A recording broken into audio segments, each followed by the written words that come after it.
keluarga kecil Neil Castro KB untuk merayakan hari bahagia. Bukannya menimang buah hati dan menjemput istrinya dengan senyum ceria, keluarga Neil malah harus menguburkan jenazah istri dan bayi yang belum sempat dilahirkan. Iren, Sokoy, dan bayi yang ada dalam kandungan meninggal dunia pada Senin 17 November 2025 karena tidak sempat mendapat pertolongan.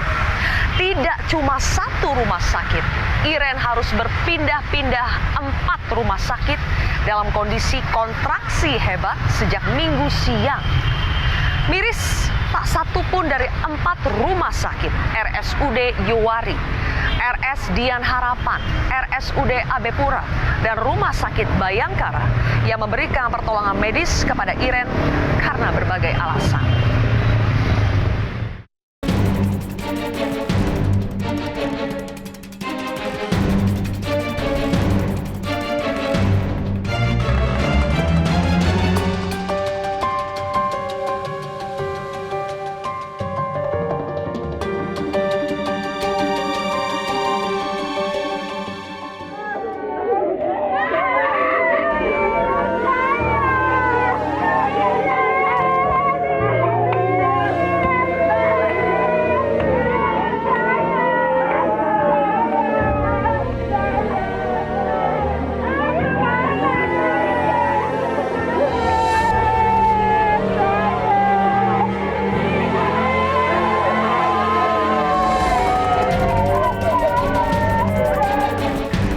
Kesedihannya, Neila KB, ibu mertua Iren, menceritakan bagaimana kronologi mereka berkali-kali mendapatkan penolakan dari rumah sakit, bahkan dimintai uang muka 4 juta rupiah untuk ruangan VIP, karena ruangan untuk BPJS kelas 3 sudah penuh.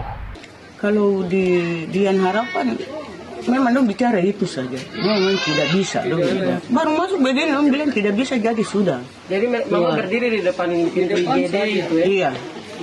Terus di AB memang suster yang masuk, suster 2 yang masuk. Yang dari rumah sakit Yowari ya? Iya.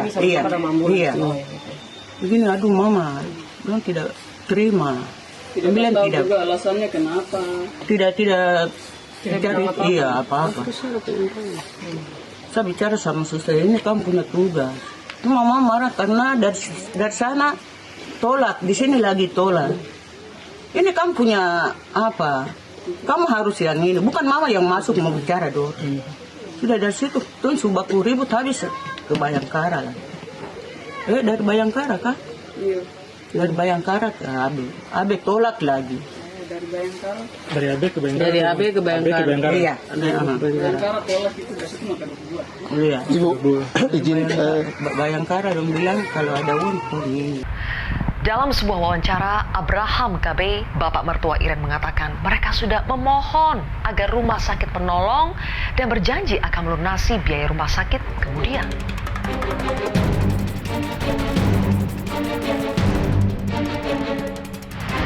Atas tragedi ini, Gubernur Papua Matius Derek Fakiri menyampaikan permohonan maaf kepada keluarga Iren Sokoy. Ia menyebut kejadian ini sebagai bukti kebobrokan layanan kesehatan di Papua. Direktur RSUD Yowari juga berjanji akan memperbaiki kualitas pelayanan dengan lebih peka dan cepat, terutama dalam menangani kondisi kegawat daruratan. Ia juga berharap agar jumlah dokter kandungan bisa ditambah. Minta maaf untuk semua keluarga besar dan turut berduka. Yang tentunya bagian koreksi akan saya lakukan. Kebetulan saya bawa kepala dinas provinsi dan dari kabupaten untuk segera nanti kami lakukan evaluasi. Saya pastikan rumah sakit yang di bawah pemerintahan provinsi akan saya ganti semua direktur rumah sakitnya. Jadi dengan kejadian ini seperti tadi Bapak bilang, kita harus peka, kita melihat pasien apa yang bisa kita tangani di sini sesuai peralatan di SDM. Kalau memang lengkap dan bisa ditangani, maka ditangani. Yang tidak, maka dengan tindakan peka, cepat itu kita lakukan rujukan dengan tetap memperhatikan SIS-RUTE. Tadi pesan Pak Bupati, paling tidak kita harus menyiapkan 5 dokter kandungan di rumah sakit sini, sehingga tidak akan lagi terjadi kekosongan seperti yang sudah kejadian seperti kemarin. Dan salah satu yang Bapak prioritas adalah khusus untuk ibu hamil, untuk masyarakat Papua, itu untuk Yowari harus digratiskan.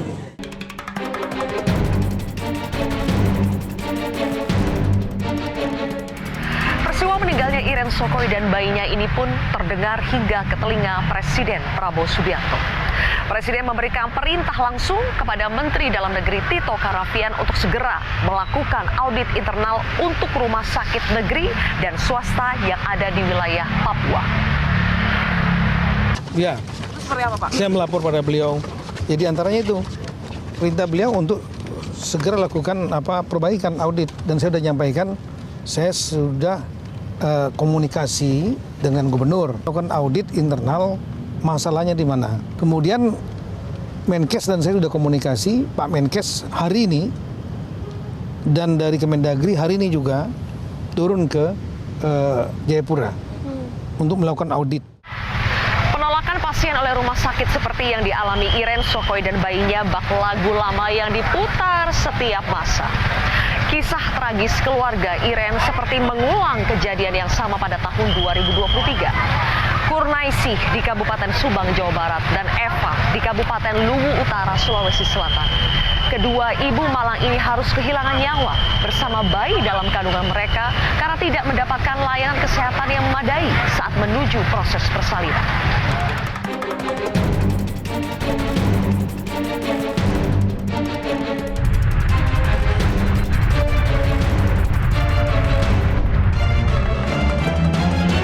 Kasus buruknya pelayanan oleh rumah sakit tidak melulu karena fasilitas dan SDM yang kurang mumpuni. Di awal bulan November lalu ada kasus seorang anak warga Baduy bernama Repan ditolak sebuah rumah sakit di Jakarta karena tidak memiliki kartu tanda penduduk. Padahal sudah jelas-jelas tertulis dalam Undang-Undang Kesehatan, fasilitas pelayanan kesehatan milik pemerintah pusat, pemerintah daerah, atau masyarakat wajib, sekali lagi, wajib memberikan pelayanan kesehatan bagi seseorang yang berada dalam kondisi gawat darurat. Bukankah sebuah logika sederhana bahwa kita harus mengedepankan nyawa dan kemanusiaan ketimbang proses administrasi dan birokrasi?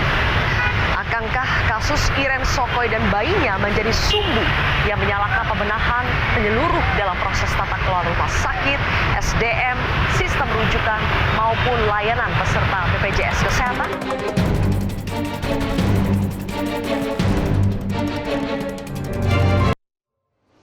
Baik pemirsa, untuk membahasnya sudah hadir 4 narasumber di studio Metro TV. Yang pertama adalah anggota Komisi 9 DPR RI Irma Suryani Caniago Uni. Irma, selamat malam. Terima kasih sudah hadir. Kemudian Ketua Umum Ikatan Dokter Indonesia atau IDI, Dr. Slamet Budiarto. Dr. Slamet, selamat datang.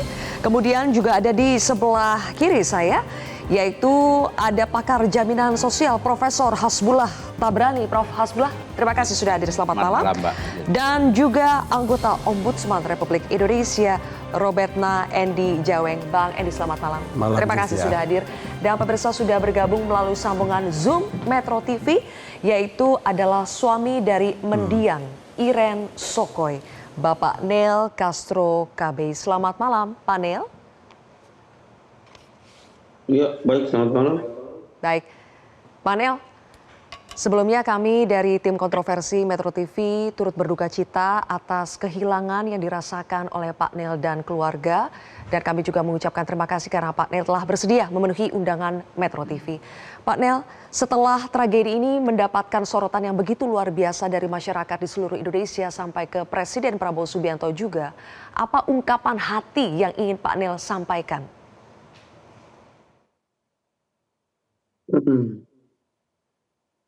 Yang ingin saya sampaikan bahwa saya ucapkan banyak terima kasih kepada Bapak Presiden Prabowo Subianto sudah mengambil alih untuk yang sudah terjadi di istri saya. Saya berterima kasih juga sebesar-besarnya untuk Bapak Presiden bahwa sudah ditunjuk tim untuk menyelidiki kasus ini. Kalau memang ada yang salah, tolong ditindaklanjuti, dan sekali lagi terima kasih banyak. Hanya itu saja. Pak Neil, kita sudah mendengarkan cerita bahwa bagaimana Ibu Iren dan bayi dalam kandungannya harus berpindah-pindah dari satu rumah sakit ke rumah sakit lain dengan berbagai alasan. Ada karena tidak adanya dokter, kemudian ada ruangan operasi yang sedang direnovasi, dokter anestesi tidak ada, kemudian juga karena ruang untuk peserta BPJS kelas 3 penuh. Pak Neil, yang kami ingin tanyakan adalah apakah sebelum berpindah-pindah rumah sakit, di rumah sakit pertama itu tidak dicek terlebih dahulu sebetulnya adakah rumah sakit yang sudah ada dokternya, tersedia ruangannya, jadi tidak perlu sampai harus pindah-pindah beberapa rumah sakit, Pak? Untuk dokternya antara ada dan tidak ada. Mereka hanya datang, waktu itu Maitua datang untuk minta operasi. Mereka bilang begini, karena lahiran anak yang ketiga jadi tidak bisa dioperasi, harus normal. Tapi keadaan Maitua saya waktu itu memang tidak bisa dioperasi, tidak bisa di lahir normal, harus dioperasi karena memang untuk keluar bayinya, karena bayinya besar harus dioperasi. Jadi dia bilang begini, memang tidak bisa untuk karena lahiran anak ketiga jadi tidak bisa dioperasi, harus lahir normal. Nah, makanya itu kami pindah ke rumah sakit AB. Di rumah sakit Yowari itu berapa lama Pak Nel menunggunya? Itu dari jam 3 sore lewat sampai jam 12 malam lewat. Selama itu ya Pak Nel? Apa Iya. saja yang dilakukan Karena pihak saya rumah di sakit situ- sampai segitu lamanya Pak?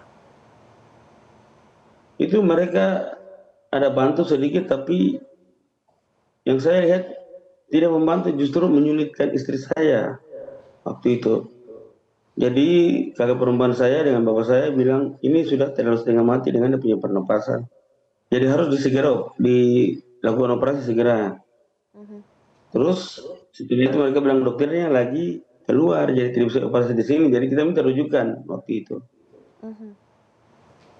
Jadi dirujukan ke Dian Harapan. Jadi saya kira saja Dian Harapan sudah siap dan standby untuk setelah kita dari Yowari ke Dian Harapan langsung dioperasi. Tapi setelah kami di sana mereka bilang begini, tidak bisa dioperasi karena ini lahiran anak kita jadi harus normal. Sedangkan bayi yang dalam perut istri saya itu besar, tidak bisa normal, harus dioperasi. Maka itu kita pindah lagi ke AB. Setelah di AB mereka bilang begini, ruangan untuk operasi lagi direnovasi. Jadi saya sempat marah ke perawat tua yang temani waktu itu, saya bilang, dari Yowari kamu bilang sudah komunikasi dengan Dian Harapan. Setelah di sana kan tinggal dioperasi saja, kenapa kita putar-putar lagi bikin setengah mati istri saya. Istri saya juga sudah terlalu sesak sekali waktu itu di dalam mobil ambulans. Karena memang tidak ada jawaban yang pasti, jadi bapak saya bilang kita lari ke, itu rencananya mau ke rumah sakit Dok 2. Tapi setelah dalam perjalanan istri saya napasnya sudah terlalu sesak sekali, jadi langsung diarahkan saja ke rumah sakit terdekat, itu Bayangkara. Tapi setelah di Bayangkara kita sampai ruangan untuk BPJS itu penuh. Mereka bilang ini ruangannya BPJS-nya penuh, jadi harus ada ruangan tapi itu VIP saja. Kisaran besarnya 8 juta, tapi harus DP 3 atau 4 juta dulu baru bisa masuk. Tapi saya tanya, ini kalau dia masuk ada dokter atau tidak? Itu mereka belum pastikan ada dokter atau tidak. Nah itu kakak perempuan saya dengan bapak saya bilang, tolong dulu Kak, ini napasnya sudah terlalu sesak. Tapi mereka bilang memang prosedurnya harus begitu, ini dulu baru bisa kita lakukan. Ya sudah tidak ada jalan lain, kita lari ke rumah sakit Dok 2. Setelah perjalanan berapa menit ya sudah bisa keluar dari mulut istri saya.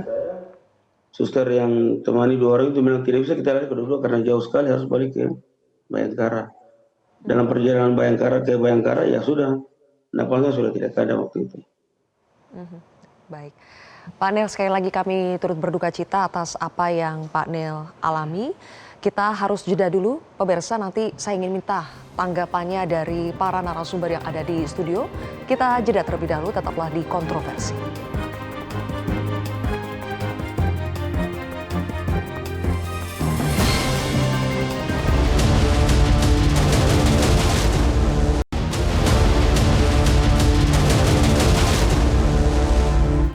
Pemirsa, Kemenkes sudah menurunkan Tim untuk melakukan investigasi langsung ke Jayapura, Papua dan tadi sudah dikonversikan bahwa setidaknya ada 4 faktor penyebab kasus kematian Ibu Iren dan juga bayi dalam kandungannya. Menurut investigasi dari Kemenkes, ada kelangkaan dokter spesialis di Papua, terutama dokter kebidanan atau dokter kandungan dan juga dokter anestesi. Kemudian pemeliharaan sarana prasarana yang tidak optimal, sistem rujukan yang buruk, dan satu lagi adalah SOP yang tidak dilaksanakan dengan baik.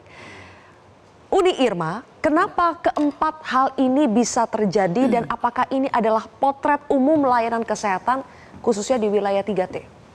Iya, kami di Komisi 9 sudah menyampaikan kepada Kementerian Kesehatan sebelum ada kejadian-kejadian seperti ini bahwa pemenuhan SDM kesehatan di seluruh fasilitas kesehatan di Indonesia itu harus dipenuhi. Nah, tapi kita juga kami di Komisi 9 kemarin juga sempat adu argumentasi juga dengan Dikti ya terkait dengan uji kompetensi yang justru membuat SDM kesehatan kita itu banyak yang nggak lulus gitu. Karena kelulusan SDM yang sudah dididik selama 5 tahun di universitas, 2 tahun praktek itu menjadi nothing akibat uji kompetensi. Cuman uji kompetensi saja yang membuat mereka akhirnya gagal menjadi dokter. Nah, yang begini-begini kan harusnya didudukkan bersama antara Kementerian Kesehatan maupun Dikti. Jangan ego sektoralnya dikedepankan. Karena kita butuh tenaga kesehatan, SDM kesehatan yang sangat banyak. Ya. Kementerian Kesehatan melalui Undang-Undang 17/2023 sudah membuka peluang untuk spesialis, dokter spesialis atau subspesialis bisa melalui program Quality Base maupun Hospital Base. Itu sebenarnya sudah merupakan kelonggaran-kelonggaran yang sangat luar biasa yang dilakukan Kementerian Kesehatan. Nah, tetapi uji kompetensi ini juga membatasi banyak ruang di anak-anak mahasiswa kita untuk bisa menjadi dokter-dokter yang jadi bisa ditempatkan di seluruh Indonesia. Uni ya, seperti mempersulit. Padahal kita butuh. Maka itu yang menjadi salah satu penyebab kekurangan SDM kesehatan kita di Indonesia. Itu Silvi. Itu sudah kami sampaikan di RDP kemarin dengan Kementerian Kesehatan dan Dikti, kita sudah menyampaikan tolong hentikan ego sektoral masing-masing, duduk bersama ya. Harusnya penilaian uji kompetensi itu 60% di pendidikan di universitas, 40% di kompetensi, di uji kompetensi. Karena uji kompetensi kan nggak melakukan uji praktek. Mereka sudah praktek di rumah sakit. Nah, yang begini-begini juga sebenarnya harus diberesin oleh pemerintah, CQ, Menteri Kesehatan dan Dikti. Itu yang pertama. Dan yang kedua, Kemenkes harus melakukan revitalisasi ya semua rumah sakit yang ada di Indonesia terkait dengan ketersediaan SDM dan juga alat kesehatan. Nah, SDM yang ditempatkan di daerah-daerah yang memang terluar ya, yang 3T tersebut mestinya harus mendapatkan kompensasi yang lebih dan kemudian mendapatkan pengawalan keselamatan kerja. Bukan K3 ya, tapi keselamatan kerja. Karena kan di tempat-tempat yang berbahaya itu keselamatannya juga harus dijamin. Nah, yang begini-begini juga kita sampaikan kepada Kementerian Kesehatan. Nah, ini yang juga masih belum dilakukan oleh pemerintah terkait di wilayah 3T. Baik, nah, kalau itu dilakukan, maka saya yakin gitu ya, meminimais konflik, meminimais kasus-kasus seperti ini akan bisa dilakukan oleh pemerintah. Pertama kita soal SDM terlebih dahulu. Dokter Slamet, Anda sepakat kalau misalnya sebetulnya SDM kita itu kurang salah satunya karena ada ego sektoral tadi? Dan menurut Dokter Slamet bagaimana sih supaya kita bisa lebih ideal dalam memenuhi jumlah SDM kita? Ya, terima kasih. Dalam kasus ini saya memandang tidak hanya kasus ini ya, pasti ini akan banyak. Dan tidak bisa dari kacamata SDM aja, nggak bisa. Jadi kualitas pelayanan yang baik itu ditentukan dalam 2 hal, yaitu sistem kesehatan dan pembiayaan. Di sistem kesehatan itu ada promotif, preventif, kuratif, sampai rehabilitatif. Si ibu ini kan sebelumnya ada ANC itu loh. ANC itu pemeriksaan sebelum melahirkan. Nah, itu di mana? Sudah disiapkan belum nanti sistem rujukannya? Itu sudah masuk sistem. Nah, dari situ sudah ada indikasi, sudah di planning bahwa bulan keberapa dia harus ke rumah sakit. Saya tidak melihat itu. Jadi di dalam sistem kita ada yang salah, gitu loh. Itu dari promotif, preventif, kuratif, rehabilitatif. Terus si kuratifnya kan ada di rumah sakit, ya kan. Nah, dari sistem itu kan ditunjang oleh SDM kesehatan, SDM, alkes, sama logistik ya, obat-obatan. Itu juga tadi disampaikan SDM kita sebenarnya banyak, Pak, tapi distribusinya yang tidak baik. Contoh di DKI Jakarta aja, dokter spesialis, dokter umum, kalau WHO menyatakan memapping 1:1000, di DKI itu 1 sudah banding 400. Mungkin sekarang udah 1 banding 300. Jadi oversupply untuk di daerah tertentu.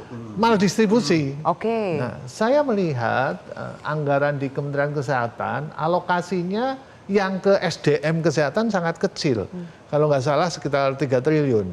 Lebih banyak di pelayanan kesehatan. Andekan Direktorat Tenaga Kesehatan diberi anggaran 10 triliun, alokasi aja ya, alokasi. Mungkin dia bisa menempatkan dokter-dokter spesialis yang ada di kota besar di Papua misalnya. Tapi kalau pembiayaannya tidak ada, untuk membuat sistem yang baik kan butuh pembiayaan. Nah, pembiayaannya gimana? Mungkin pembiayaan ada, alokasinya nggak ada. Jadi IDI berpikir sebelum bicara alat kesehatan, bicara SDM dulu. SDM kita tempatkan di sana. Nah, saya melihat alokasi di Kementerian Kesehatan kurang berimbang. Jadi kalau misalnya di daerah Papua itu sampai kekurangan tenaga medis, kekurangan dokter spesialis, itu karena kurangnya anggaran dari pusat? Ya seperti itu. Saya hitung, IDI menghitung ya, untuk menempatkan 2.000 dokter spesialis untuk daerah DPTK, daerah terpencil, itu butuh 2,5 triliun. Itu nggak banyak. Dari 92 triliun anggaran. Alokasi sekarang berapa yang dokter Selamat tahu? Saya tidak tahu, tapi begini juga sih, mohon saya maaf. tidak tahu. Mohon maaf. Tadi saya di depan sudah menyampaikan bahwa nggak cukup hanya dengan insentif yang besar, tapi keselamatan kerja, keselamatan mereka di daerah 3T itu juga harus dijamin. Itu yang membuat mereka juga banyak yang nggak mau ditempatkan di daerah-daerah tersebut. Meskipun uangnya ada. Meskipun uangnya ada. Nah, jadi yang disampaikan beliau tadi hanya satu, bicara soal money. Menurut saya nggak itu, tapi dua-duanya harus seimbang antara insentif dan keselamatan kerja. Itu perlu didudukkan betul-betul oleh pemerintah. Iya, yang harus kita lindungi itu kan masyarakat, penerima pelayanan sama pemberi pelayanan. Itu yang harus kita lindungi. Dan kami menyampaikan beberapa skenario, kalau memang di sana tidak diminati oleh dokter spesialis, kenapa di daerah tambang, di offshore itu lengkap? Karena mereka menggunakan sistem shift. Jadi misalnya 3 minggu di sana, 2 minggu dia balik ke Jakarta atau sebulan di sana. Dengan seperti itu maka keterisian dokter spesialis ada terus. Dan keamanan, kesejahteraan, kan nggak mungkin misalnya keluarga dia bawa ke daerah terpencil, dia bisa di Jakarta. Nah, kita mencontoh tambang-tambang itu di tengah hutan, di tengah lautan itu ada dokternya. Nah, ini tinggal bagaimana sistem kita itu perbaiki, gitu loh. Kalau tadi promotif preventifnya baik, tadi udah disampaikan oleh Kemenkes, itu akan terdeteksi di awal. Oke, kita sepakat bahwa ada banyak masalah di sistem kesehatan kita. Tapi pertanyaannya begini, Prof. Hasbullah. Tapi kan kalau untuk case yang emergency seperti itu kan kita tidak bisa dengan kacamata kuda hanya berpatokan pada itu, harus ada keberpihakan, prioritas. Tapi kenapa untuk kasus Iren tidak bisa dijalankan? Apakah sebegitunya bobroknya karena harus ada biaya, SOP dan sebagainya?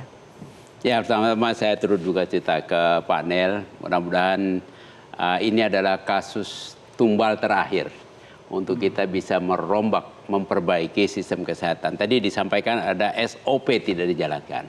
Saya tidak tahu persis SOP-nya seperti apa. Harusnya kasus seperti ini, lupakan dulu yang sistem besarnya ya, kasus seperti ini, pasien jangan dilepas dari rumah sakit kalau tidak bisa dilayani di situ sebelum ada tempat yang baru pasti. Dipastikan dulu. Dipastikan dulu tersedia, di situ ada yang dicarikan oleh petugas di rumah sakit itu, di mana yang ada dokter. Kalau ini perlu dokter spesialis. 4 rumah sakit ini artinya ya itu kan karena apa? Pasiennya dilepas dulu mencari sendiri. Cari sendiri. Harusnya si rumah sakit yang mencarikan di mana ada dokter yang bisa melakukan itu, yang jarang itu bisa terjangkau. Kalau sudah ada kepastian baru Anda ke sana. Sementara pasien harus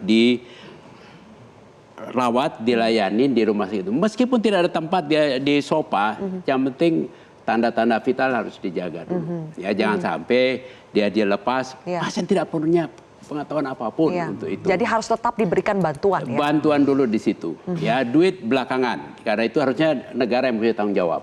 Ya, jangan karena duit kemudian pasien ditunda. Yang tadi Mbak Sylvia bilang jangan sampai administrasi mengalahkan kemanusiaan. Kita sudah 1/4 abad lebih mengamandemen Undang-Undang Dasar di mana jelas di situ setiap orang berhak atas layanan kesehatan. Tadi ada kasus tidak punya KTP. Saya lagi nanganin bantu UNHCR karena refugi tidak bisa masuk JKN. Ini bagian-bagian mental model kita yang perlu dievaluasi, diganti. Manusia tanganin dulu. Kasus di Amerika saja yang kapitalis. Rumah sakit tidak boleh minta uang muka, tidak boleh tanya warga negara. Selamatkan nyawa pasien. Jadi baru paradigma saja sudah salah kita. Nah, Bang Endi, kalau problemnya ini sampai 4 rumah sakit itu menerapkan hal yang seperti itu kan berarti bukan cuma kesalahan per rumah sakit, tapi ini sudah menjadi praktik sistemik yang terjadi di wilayah tersebut. Kenapa ini bisa terus berulang? Nanti kita akan bahas pemirsa usai jeda.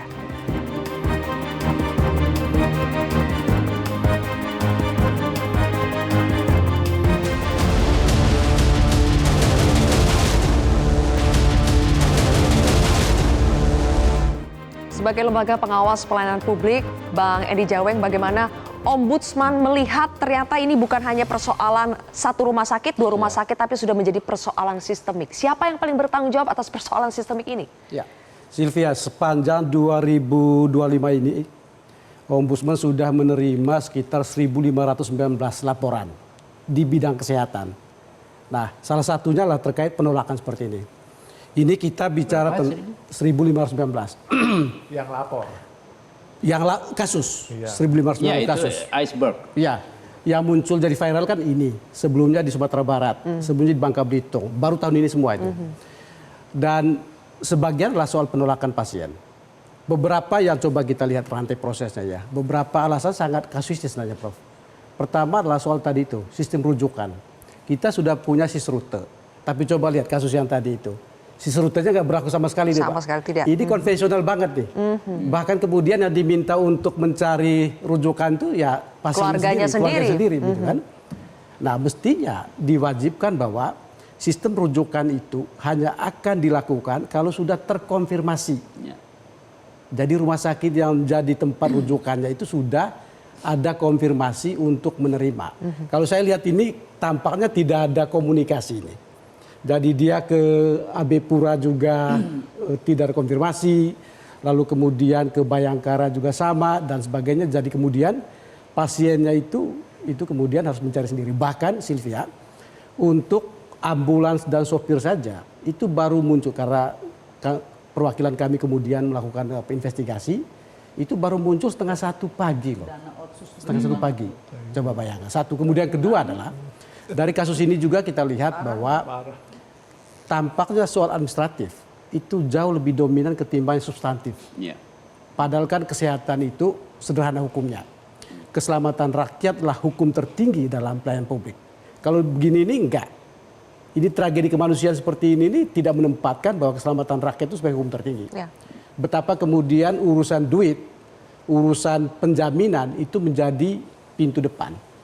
Nah, yang begini ini terjadi di banyak tempat sehingga menurut saya kalau kemudian ditanya siapa yang bertanggung jawab, ya kemudian kita saling menuding pastinya. Pasti. Tapi pertama-tama menurut saya adalah si fasilitas kesehatannya dulu.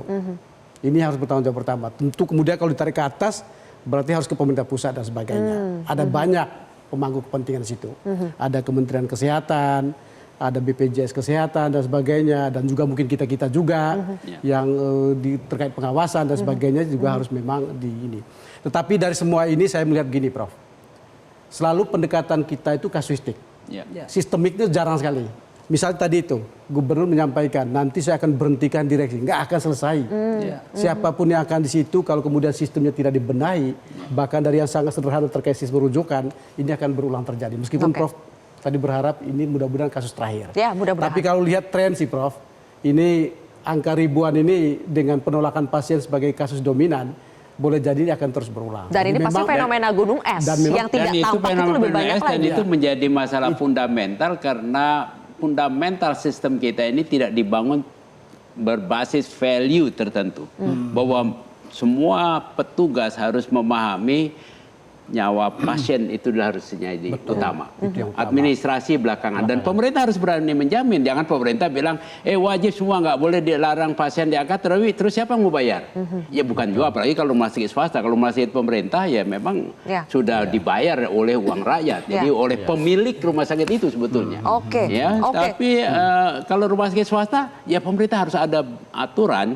Kalau nanti memang betul pasien tidak mampu, sudah diselamatkan nyawanya, ada cost yang dikeluarkan, tagih ke pemerintah. Jadi seringkali masih menjadi soal uang ini sebagai pintu utamanya, tapi ya terakhirnya harus begitu, mau tidak mau. Kalau di swasta ya, kalau di rumah sakit pemerintah nggak boleh itu. Nggak boleh harusnya. Baik. Oke, saya kembali lagi ke Pak Nel. Pak Nel masih bergabung bersama kami. Pak Nel masih bisa dengar suara di studio? Oke, Pak Nel, kasus ini sudah mendapatkan banyak atensi. Saya yakin sudah banyak ya pejabat yang datang ke rumahnya Pak Nel. Pak Nel, untuk menghentikan kejadian serupa terulang kembali dan mungkin ini berpotensi masih bisa menimpa saudara-saudara kita yang lain. Apa harapan atau apa perbaikan yang Pak Nel sampaikan kepada para pemangku kebijakan itu? Ya, pertama-tama saya terima kasih kepada Bapak Presiden, Bapak Prabowo Subianto, sudah turunkan tim untuk kasus ini. Dan saya harapkan untuk tim yang turun nanti, mereka sidak baik-baik untuk mereka yang tidak bertanggung jawab dan mereka yang lalai lakukan tugas sebagai dokter dan suster atau perawat. Harapan saya ke depan mereka yang tidak bisa membantu atau tidak bisa menolong, lebih baik diganti saja. Terus kalau boleh dokter atau suster yang ditugaskan untuk dalam satu rumah sakit, jangan itu ada satu atau dua orang suster atau dokter. Tolong untuk dalam satu rumah sakit besar itu ada, kalau boleh 5 dokter yang ada. Ketika satu keluar atau 2 keluar, mereka bisa bertanggung jawab dengan pasien yang dirujuk atau diantar seperti yang saya alami. Biar nanti mereka tidak hal yang sama dengan saya punya istri ini tidak dong rasakan juga. Jadi untuk kedepannya rumah sakit tolong adakan berapa dokter di setiap rumah sakit, jangan 1 atau 2. Kalau boleh 5 atau lebih dari itulah, supaya ketika satu dokter tidak ada bisa dihubungi dokter yang lain. Kendalanya kemarin hanya di dokter saja karena memang waktu itu hanya satu dokter, jadi terjadi hal begini. Jadi masukan saya untuk kedepannya, kalau boleh semua rumah sakit ada dokter pengganti dan lebih daripada 1 atau 2, lebih baik 5 atau 10 saja. Baik, begitu saja. Pak Nel, terima kasih sudah bergabung bersama kami dan sekali lagi kami turut mengucapkan berbelasungkawa. Pak Nel, kami tahu pasti berat sekali, apalagi ada 2 anak juga yang harus Pak Nel urus. Mudah-mudahan Pak Nel dan keluarga bisa tegar dalam menghadapi ini. Terima kasih Pak Nel. Mudah-mudahan juga ada perbaikan dari pemerintah yang lebih konkret lagi. Dokter Slamet, apakah sebetulnya selain kita sudah tahu ada problem jumlah kapasitas dari sumber daya manusia, tapi kan ada sebetulnya tenaga medis di situ. Apakah di situ juga ada banyak hal-hal yang dilematis, kegamangan dalam mengambil sikap, dalam mengambil keputusan karena takut misalnya nanti kalau salah nanti dipidana atau sebagainya. Boleh dijawab nanti, Dokter Slamet. Kita jeda lagi, pemirsa. Kontroversi akan kembali sesaat lagi.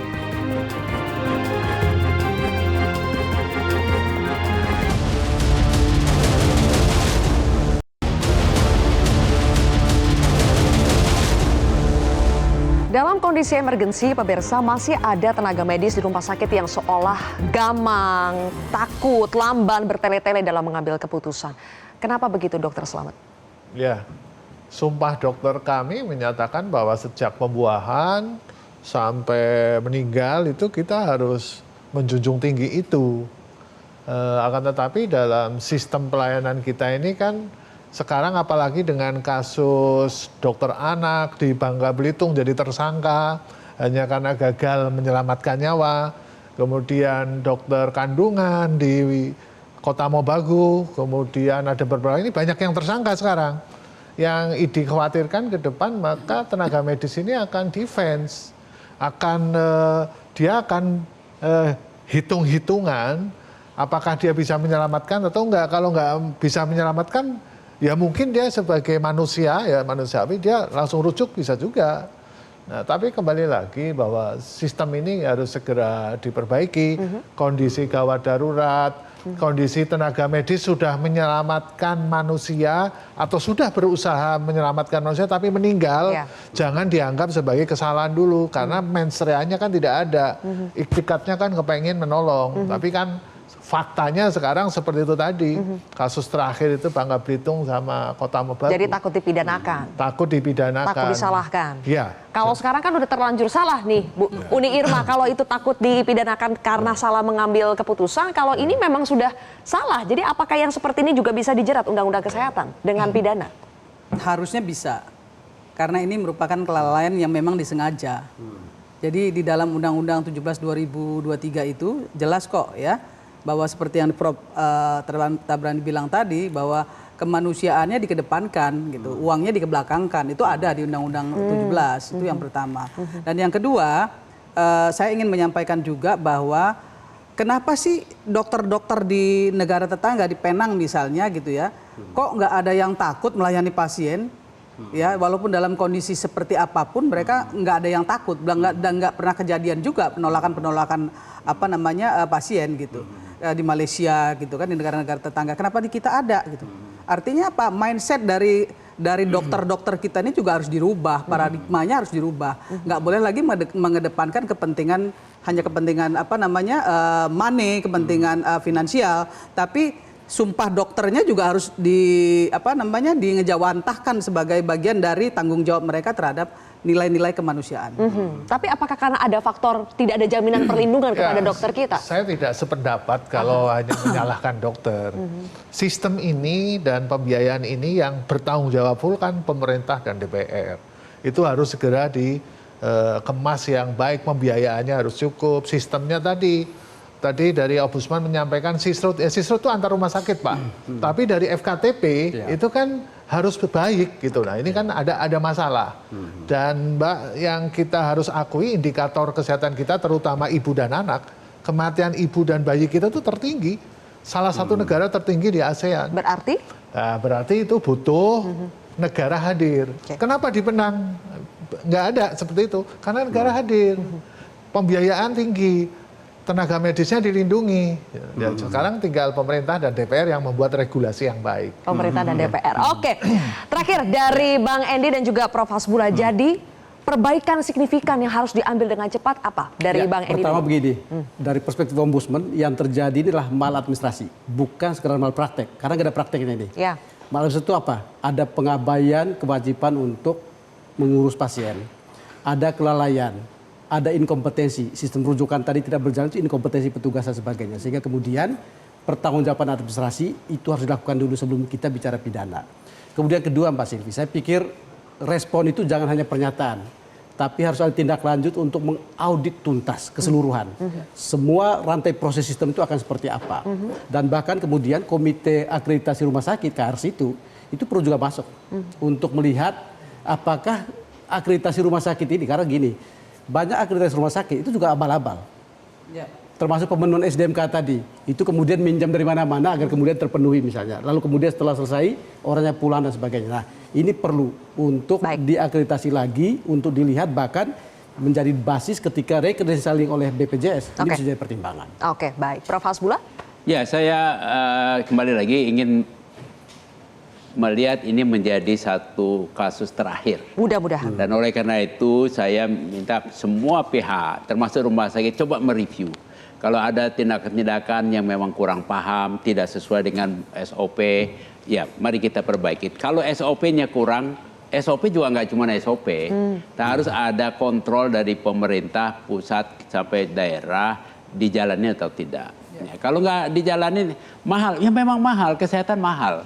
Ya, di seluruh dunia juga kesehatan memang mahal. Jangan alasan nggak ada duit, mahal, padahal yang dikorup banyak banget. Makanya.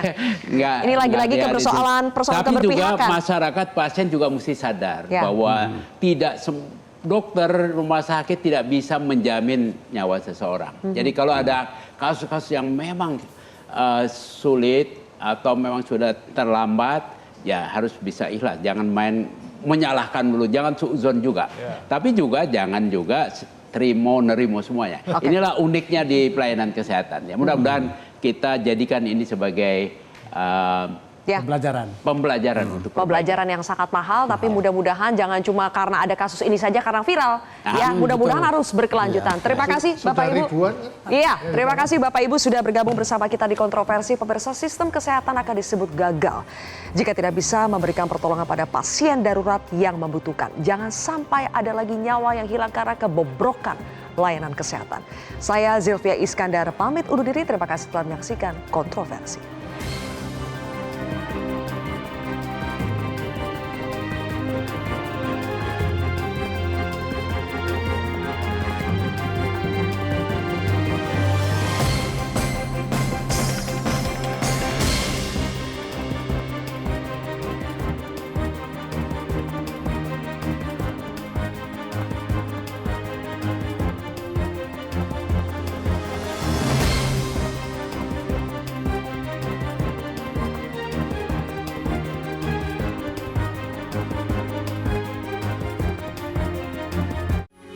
Metro TV. Jelajahi cara baru mendapatkan informasi. Download Metro TV Extend sekarang.